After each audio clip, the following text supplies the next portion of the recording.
Hey guys, what's going on? Robert Montez here with more tips to help you win with money. Today we're going to be covering tips and tricks that you can use to make sure that you're getting the best possible deal on the used vehicle you may be looking at buying. So with that, let's get into the video.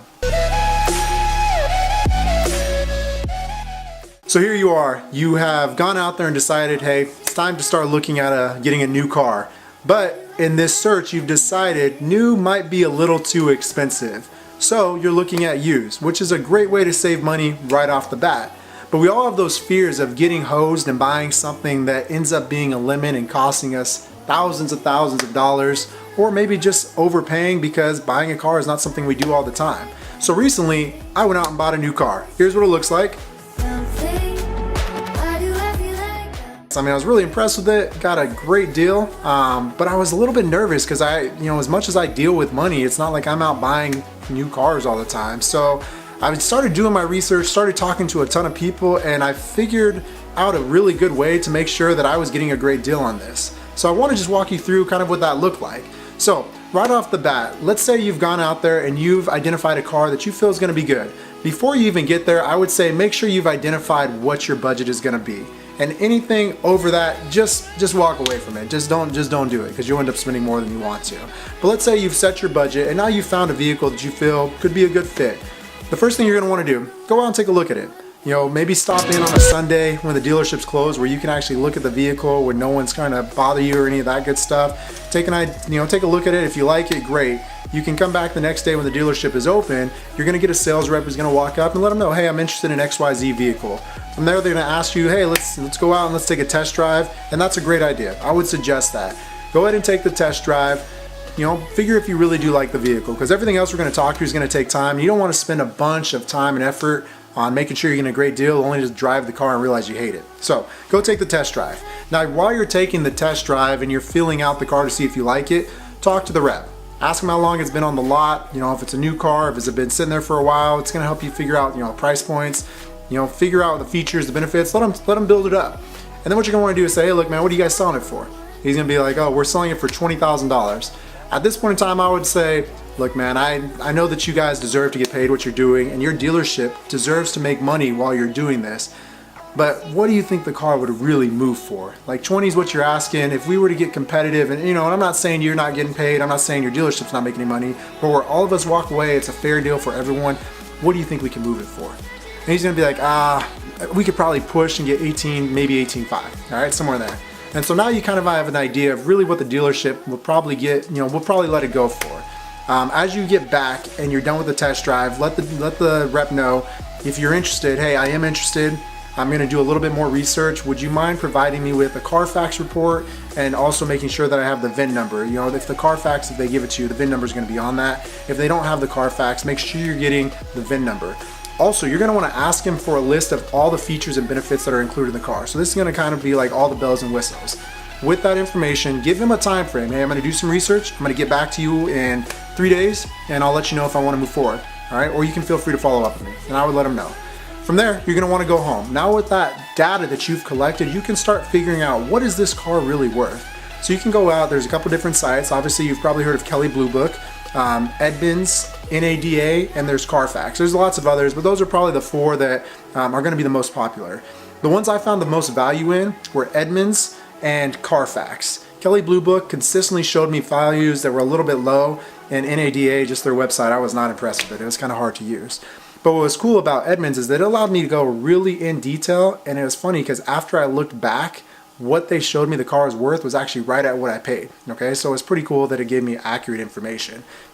Carfax, what's really cool with that is that you can go out there and you can actually type in the VIN number and it will give you an estimated value of what they think the car is worth based on what's showing on their Carfax report. So that's also pretty helpful to start dialing in what is this car really worth. From there, I would also start doing comparisons. What I mean by that is on all these different sites, I would start searching for similar cars within a 500-mile radius because that's going to give you an idea what other cars similar to this are selling for. And it'll help you gauge if it's priced high, low, or right where it should be, which is really nice. After that, what I'd also be doing is I'd be getting in touch with my mechanic. Now, if you don't have a mechanic, ask around. You know, I'm sure you have a friend who could recommend a great mechanic, get a couple referrals. But what I would do is if you're sincerely interested in the car, you feel like it's priced good, you're gonna wanna get this vehicle inspected by a mechanic. Now, you're gonna have to pay for this. You're probably gonna have to pay for half an hour to an hour's worth of labor, depending on what your mechanic charges and what section of the United States you're living in. You might be looking at $50 to $100, you know, for his time. Money well spent. Money well spent. I'd rather spend $100 and have him find out the car is in horrible shape than buy something and be 10, 15, 20 grand in the hole and have something that's not going to perform. So I would communicate with my mechanic. I would ask him for any recommendations that he had, maybe that we've missed here, and just get his take on it. If from there you are interested, get back in touch and let the rep know, hey, I'd be interested in talking more about this car. I'd like to set it up to have my mechanic look at it. When can we schedule a time to do this? Now, if they fight you on this at all, deal breaker, walk away, all right? There is no reason they shouldn't let you set up a time to have your mechanic look at this. You typically just need to schedule a time. Sometimes the rep will come with you. Sometimes they'll just take your driver's license and let you go with them. You know, they'll have you leave them a copy of your insurance. What I would do now is I would take this down to my mechanic, and while he was doing the inspection, beforehand, you're gonna wanna ask him, hey, can I be there with you while you do the inspection? So while the car's up on the rack, would you mind if I followed you around? Is that okay? And again, most mechanics are probably gonna say yeah. And so why you wanna follow him around is you're gonna have him point out different things that he feels are gonna need to be worked on. What I would also recommend is that when you show up, bring a camera. Now, if you've got a great camera on your phone, that's awesome. If not, bring a camera where you can take digital pictures, something that's easy to use and that you can have it on a memory card. Best case probably on your phone, because if he says, hey, XYZ needs to be changed and you can see that here, great, take a picture of it. This is ammunition that you can use when you're negotiating. After he's gone through the inspection and he's told you everything about what he feels is good or bad about the car, ask for his honest opinion. Is this car in good condition or not? If he says no, walk away from the vehicle, all right? Bring it back, let him know, I'm sorry, this didn't pass my mechanic's inspection, here's why, and just walk away. Hey, maybe if you have something else, I'd be open, all right? But this is not the vehicle. Now, if the mechanic's blesses off on it and says, this is a good car, all right? What I'm gonna do is I'm gonna start asking the mechanic, hey, this is what the dealership is saying they wanna sell it for. What do you think is a fair price, okay? What do you think's rock bottom they probably go on? All right, and what do you think was the max you would pay for this? And I'm gonna get the mechanic's opinion based on what he sees and what he thinks needs to be done. I'm gonna really use those numbers hard because he's the expert, all right? Take his advice for what it's worth. And so now what you're gonna wanna do is as you're heading back to the dealership, if you're ready to pull the trigger, the car looks good, and you're walking to the negotiation table, walk in having thought through what is the most you're willing to pay. Have a hard number. Now, have a number you're gonna start negotiating at as well. Everyone knows you're gonna go back and forth a little, all right? If you do this right, it doesn't have to be like this crazy hard pressure type deal. Just know this is where I wanna start, and this is the max I'll do. And then don't deviate from that. As you walk in, let the rep know there's, if the car looked good, hey, the car looked good, but there's a couple things that I'd like to talk about and I'd like to negotiate on. And then from there, you can start listing the things that the mechanic showed you. You can show them pictures, and now you've got a lot of ammo when you're talking about why you're negotiating on price. From there, let him know, hey, if you guys are willing to give me XYZ price right now, we can avoid all the hassle, all the haggling. I will sign right now if you guys are willing to give me XYZ price. And what's gonna happen is he's probably gonna be like, okay, let me go talk to my manager. And he's gonna come back, he's gonna walk out, leave you in the room. It's designed to be a little bit like, oh, I hope they say yes. Just it is what it is. Just sit there and smile, get yourself a cup of coffee, check your Facebook, just look happy and be low pressure, okay? From there, when he comes back, he's probably gonna bump you. He's probably gonna bump you up and say, look, you asked for 17.5. Max I can do is 18, can we do 18? Now, this is up to you. If you started at your maximum, this is what I will spend, and you're not willing to do 18, hey, thank you so much, I appreciate your time.